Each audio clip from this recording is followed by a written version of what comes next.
All right, I'm live on YouTube as well. So everybody, thank you for joining me.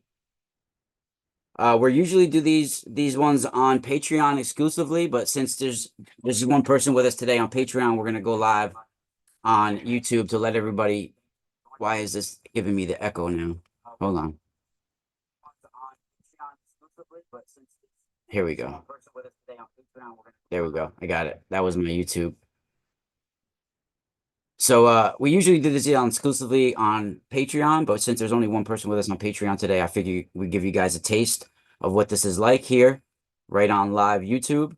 So you guys, if you guys were joining us earlier this morning when I went for the morning walk, I went live here on YouTube to discuss a very important story that seems to repeat in all cultures that we've been mistranslating in an incredible way. And I think that when people start to realize the advanced way they're talking about science and spirituality entwined together, and how this has to do with literally our the way our solar systems are created in the universe, the way life is created, the way life is sustained, the life is evolved, the way and ultimately life is dissolved as well. They talk about all of this interesting sciences and how they're entwined with our spirituality and our very existence.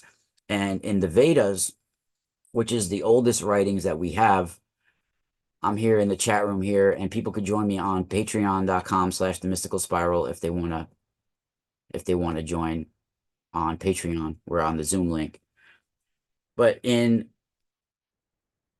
the Vedas, right, you have very important deities, if you want to say, cosmic forces that have to do with the very secrets of life, the very secrets of the way stars create life, suns create life, how they sustain life, how they can ultimately destroy life, all of that, and how we're intimately connected to that energetic flow of divine light coming from stars and suns, how it's literally connected to the spinal current of humanity and all sentient creatures, right? All sentient creatures have intelligence, and this intelligence is created to ultimately the network of information that's flowing through the cosmos that has to do with creation, sustentation, evolution, and destruction as well. All of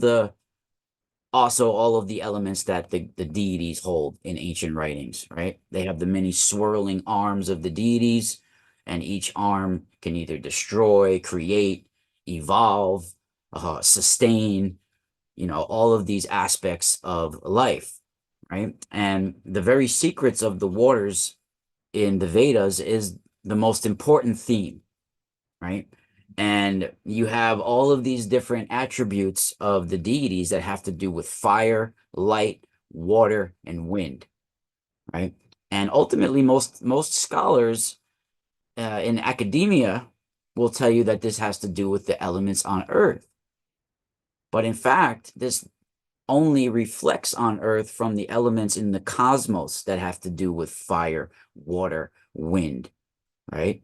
Air, all of this air and wind, fire and light, fire and water, right? These all are entwined together, right? When you have fire and wind entwined together, water and fire entwined together, light, water, fire, wind, all locked in together, it all has to do with the aspects of the sun. And in Vedic thought, they talk about this very intimately, and they're laying down all the advanced sciences of today and how it's connected to our spirituality. And we're going to go over one of the most incredible stories of how Indra pierces the dragon to release the waters. In fact, we're going to be showing you how he actually pierces the magnetosphere, more specifically, pierces the magnetotail that stretches out on the night side. We're going to be talking about that. And we're going to be talking about what the Soma is, what Agni is, what Indra is, and Apis. Apis is the goddess of the waters. And in Vedic symbolism, there's multiple hymns and verses that talk about the essence of water being, also a woman and male essence is the fire essence, right? So these are just attributes of stars, suns, and how it carries over to various lives that the sun affects, like ours, right? And they make it very earthly, um, very earthly symbolisms to some of this. So many people mistake some of the Vedas as talking about waters on earth when they are referring in many of those verses to waters in the cosmos. The only rivers and things like that were only named after certain cosmic names, right? So when you have Apis, who is a goddess of the waters, she carries these special powers and sensitivities of water, and she's sensitive to water through sound and mantras, the same way electricity and magnetism happens even with plasma and things like that, right? And they carry electrical forces, the Shakti force, right? This all has to do with the sun. And the Devas, they relate to the qualities of the water. And then you have the Asuras waiting to some of the fire, the warrior aspect, right? And water is this vibratory substance that has to do with our creation. But in this fact, when they're talking about these flood stories, they're talking about plasma waters and the release of auroras, like but it's not like normal auroras that we're seeing. We're talking about multiple areas of our magnetosphere being pierced and destroyed to release a cosmic force that can destroy things on our planet, right? And that's what we're talking about in this very story.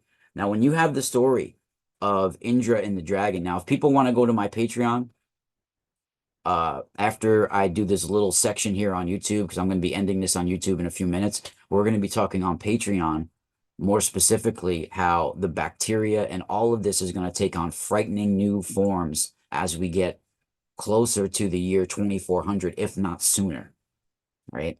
So that not only does life start to take two new forms, but bacterias and different things. And this is all ultimately coming from stars and suns. Everything is being sent out here from the cosmos, right? And we're going to be talking about this in a very interesting way, right? So you have a very interesting tale that has to do with Indra. Now, Indra is the ultimate god of the Vedas. He starts to get replaced later on, and they don't use him as much in the later Vedas, but the oldest of is the Rig Veda, and he is like the supreme deity, right? The warrior hero, right? The sun hero. And in the Rig Veda, to just give it a quick English summary of what happens, they're talking about first, they're singing this heroic deed of Indra. It's a mantra, it's a sound of, and in Sanskrit, Sanskrit is made, the very sounds of Sanskrit was developed as they, you know, poetically describe it as coming forth from the sound of Shiva's cosmic drum, right? Which is ultimately the sun, right? His star, right? And Shiva and the Sanskrit language, they talk about the very sounds of it. Let me know in the chat room if you guys are here on YouTube, because it doesn't tell me anybody's even on YouTube, so I don't even know if you guys are here. The sounds of the Sanskrit language is said to be made literally, the very vowels, everything is developed off the sounds of the universe. Right? So when it's pronounced correctly and it's in mantra form, where it's being sung to the cosmos, it puts you attuned to that cosmic consciousness, that akashic field light, right? So it'll bring you to the vibratory music of the harmony of the universe, right? It brings you to that language, into that vibratory frequency, right? So that Sanskrit language, as they're singing these heroic deeds, they're putting you in tune with the very forces of harnessing the solar energies, right? And cosmic energy. So that's literally what these mantras are for, or form. Oh, she's watching it. Oh, nice, cool. So check this out.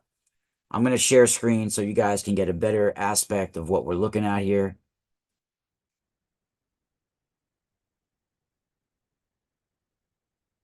So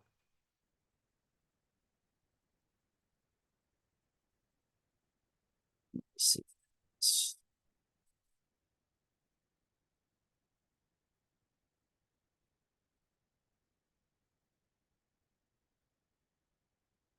All right, so you guys can see here, right here is the magnetotail. Now, on this side is the sun, where my arrow is here, right? The sun is, with its solar wind of plasma, I literally had to take a few years of my life studying this so I can describe it the correct way. Uh, just learning the way things work, and because I've had experiences, I've seen some things. I've been put on the path spiritually to even go through these writings a certain way, and I needed to get the terminology to even describe to you what's taking place in these stories scientifically and how it's related to the spiritual aspect of everything. Right? They go hand in hand. All right. So before we go off YouTube here and back on Patreon, I'm going to let you guys see this. Now, this, of course, is where the sun is on this side. You guys see, right? So you see the sun coming forth in these coronal Ankh loops.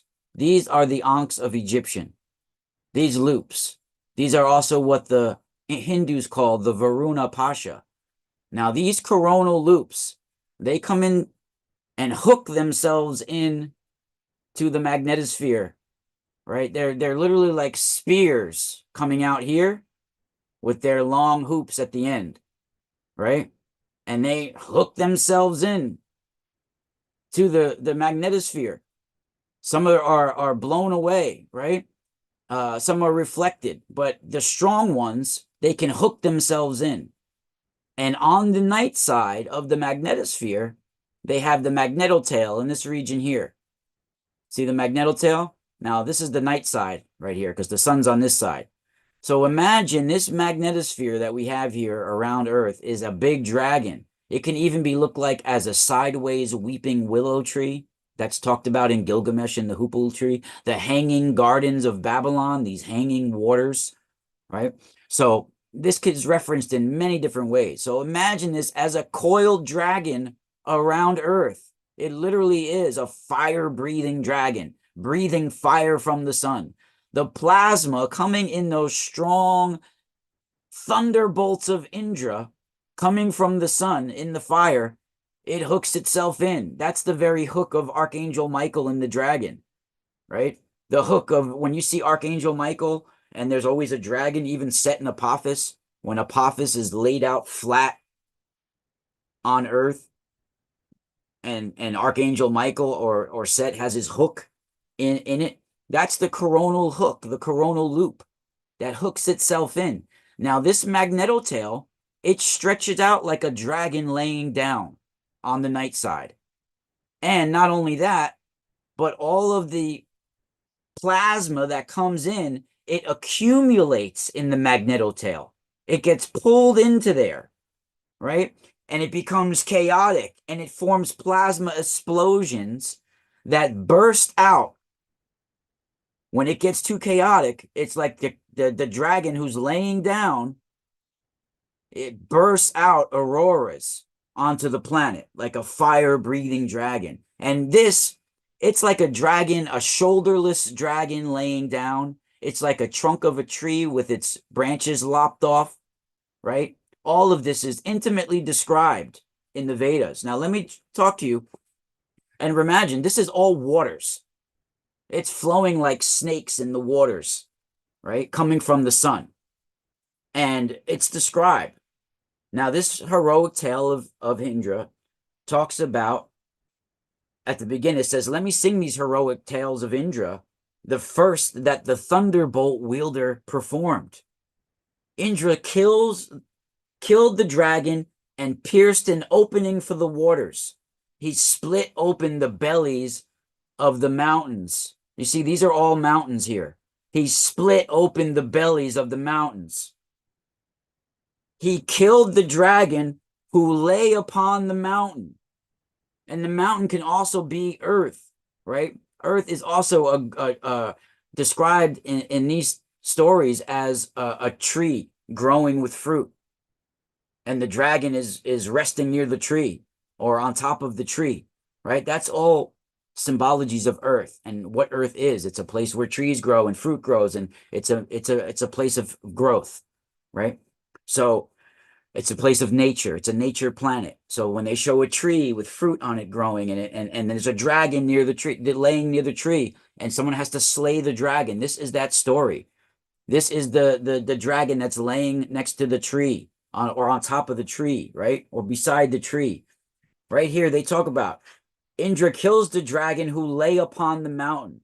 Svastar fashioned the roaring thunderbolt for him. Then, like lowing cows, the flowing waters rushed straight down to the sea. So Indra, he pierces an opening for the waters, right? And in the meantime, he has a fashion bolt that was fun. He's a solar deity. So that lightning bolt is coming from the sun, right? And then it says he's wildly excited like a bull. He is the bull of the waters, the Apis bull. Apis is the waters. So when even you have the Greek Apis bull, Apis, and the Egyptian Apis bull, these are talking about the very Apas waters of Hindu. The bull of the heavens is the water bull, right? The very bull of the heavens is the sun and the sun's forces, right? So when you have this wildly excited like a bull, he took the soma for himself and drank that extract from the 3 bowls in the 3-day soma ceremony. It's talking about how long it gets for these soma waters to get to the earth once the coronal mass ejection is released, the thunderbolt. It's telling you there. He's drinking of those waters in the bowls, right? These are the water bowls right here. These water bowls. He's drinking of the waters. It took him a 3-day. And then Indra, the generous, seized his thunderbolt to hurl it as a weapon. He killed the firstborn of dragons. The firstborn of dragons is the Magnetotail, the Magnetosphere, right?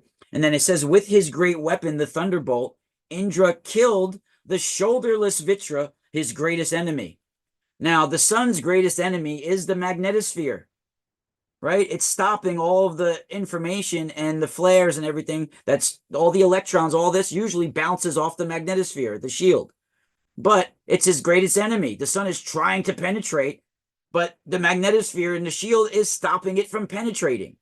But then what does penetrate, it accumulates in the magnetotail, and on the night side, it lays out flat like a tube, like a shoulderless, right? Like, look at, with his great weapon, he killed the shoulderless Vritra. Vritra is the Magnetotail. They describe Vritra as a great dragon naga that's coiled around the earth, or lays, and right here at this point, he's laying flat on the earth. He's on his night side. He's resting, right? And it even says, with his great weapon, this thunderbolt, this sound piercing bolt coming from the sun, Indra is the sun, he slays this dragon, says, with his great weapon, the thunderbolt, Indra killed the shoulderless Vritra, his greatest enemy. It is his greatest. And like the trunk of a tree whose branches have been lopped off by an axe, the dragon lies flat upon the ground. They're describing it right here. I think it's a little longer interpretation, and it should be flat upon the earth. Now, for muddled by drunkenness, like one who is no soldier, Vritra, challenged by the great hero, who had overcome the mighty and who drank the soma to the dregs. Unable to withstand the onslaught of his weapons, he found Indra an enemy to conquer him, and he was shattered, his nose crushed. I mean, they're talking about this magnetosphere and the magnetotail being decimated, right? Which would ultimately release the waters on the planet. And it says, without feet or hands, he tried to fight against Indra, who struck him on the nape of the neck with his thunderbolt. I mean, it's talking about this thunderbolt literally striking. I mean, it comes through, right? And over him, he lay there like a broken reed. The swelling waters now flowed for human beings. This Soma waters, it came into the earth, and it came as beautiful waters. And it says those waters that Vritra had previously enclosed. Think about that. It says right here, those waters that Vritra, the Magnetotail and the Magnetosphere, had previously enclosed. They were holding in these waters in their Magnetotail, all this accumulation that it was holding. The waters flow over, it says right here, check this shit.